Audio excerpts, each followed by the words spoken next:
द्वितीय राजावली अध्याय 21। मनसी राज्य करने आरंभ करने समय 12 वर्ष वयस्क थिले और से जेरुसालेम रे 55 वर्ष राज्य कले। आउ तांकर मातांक नाम हिप्सिबा थिला।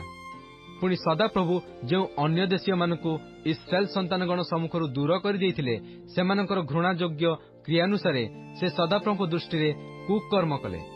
कारण तांकर पिता हिजकिय जो उच्च स्थली मान विनाश करथिले से पुनर्बार ताहा सब निर्माण कले और इस्राएल राजा आहाब जेपरी करथिले सेपरी से बाल निमंते यज्ञवेदी प्रस्तुत कले और आसेरा मूर्ति निर्माण कले और आकाशस्थ सकल बाहिनी की पूजा करी सेमानकर सेवा कले। पुणी आम्भे जेरुसालेम रे अपना नाम स्थापन करिया बोली सदाप्रभु जो गृह विषय कहिथिले सदाप्रभुको सेही गृह रे से यज्ञवेदी मान निर्माण कले। आहुरी से सदाप्रभुको गृहर दुई प्रांगण रे आकाशस्थ सकल बाहिनी निमंते यज्ञवेदी निर्माण कले। पुणी से अपना पुत्र को अग्नि मध्य देई गमन कराइले और शुभाशुभ कहिबार विद्या और गणकता व्यवहार कले। आउ भूतुड़िया और गुणिया मानक सहित संपर्क रखिले। से सदाप्रभु को विरक्त करिया निमंते ताहांको दृष्टि रे बहुत कुकर्म कले। आहुरी से मंदिर रे अपना निर्मित आसेरार खोदित मूर्ति स्थापन कले। सेही मंदिर विषय सदाप्रभु दाऊदंकु और तांकर पुत्र सलोमन को कहिथिले एही गृह रे और इस्राएल समुदाय गोष्ठी मध्यरु आंभर मनोनीत जेरुसालेम रे आंभे अपना नाम चिरकाल स्थापन करिबा। पुणी आंभे सेमानकु जे समस्त आज्ञा देयछु ओ आंभ सेवक मोसा सेमानकु जे समस्त व्यवस्था आज्ञा करियछि केवल तद अनुसारे आचरण करिबाकु जेबे सेमाने मनोयोगी हेबे तेबे आंभे सेमानक पूर्वपुरुष मानकु जेउ देश देयछु तहिरु इस्राएल रो पादकु आउ भ्रमण कराइबा नाही। मात्र सेमाने सुनिले नाही। पुणी सदाप्रभु इस्राएल संतानगण सम्मुखरे जेउ देशीय मानकु विनाश करथिले सेमानक अपेक्षा अधिक कुकर्म करियाकु मनसी सेमानकु भुलाइले।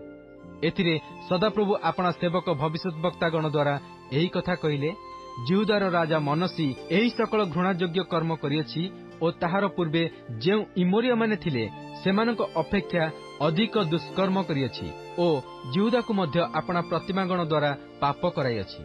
एहेतु सदाप्रभु इस्राएल परमेश्वर एही कथा कहंती देख आंभे जेरुसालेम और जिहुदा उपरे एपरी अमंगल आनिबा जे केही ताहा सुनिले ताहार दुई कर्ण झाँ झाँ हेबो।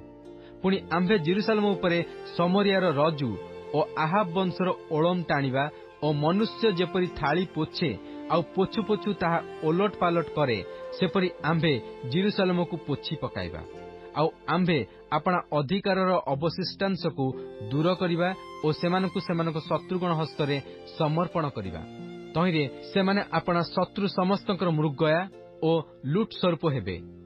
कारण सेमाने आंभ दृष्टि रे कुकर्म करियछंती और सेमाने अपना पितृगण मिस्ररु बाहरी आसिबार दिनठारु आजि पर्यंत आंभकु विरक्त करियछंती।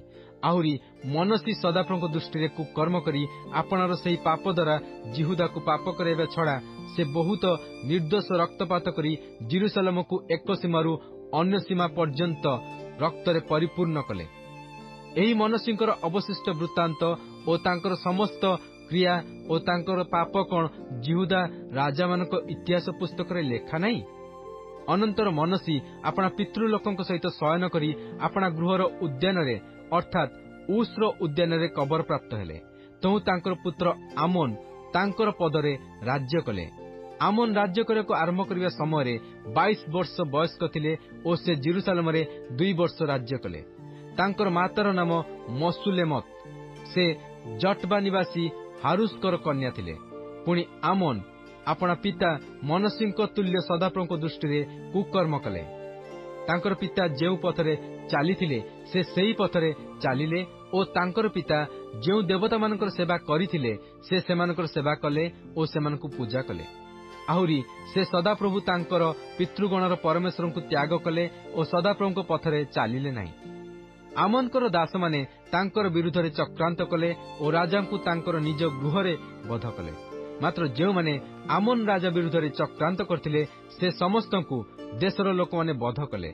आउ देशर लोक माने तांकर पदरे तांक पुत्र जोशियों को राजा कले।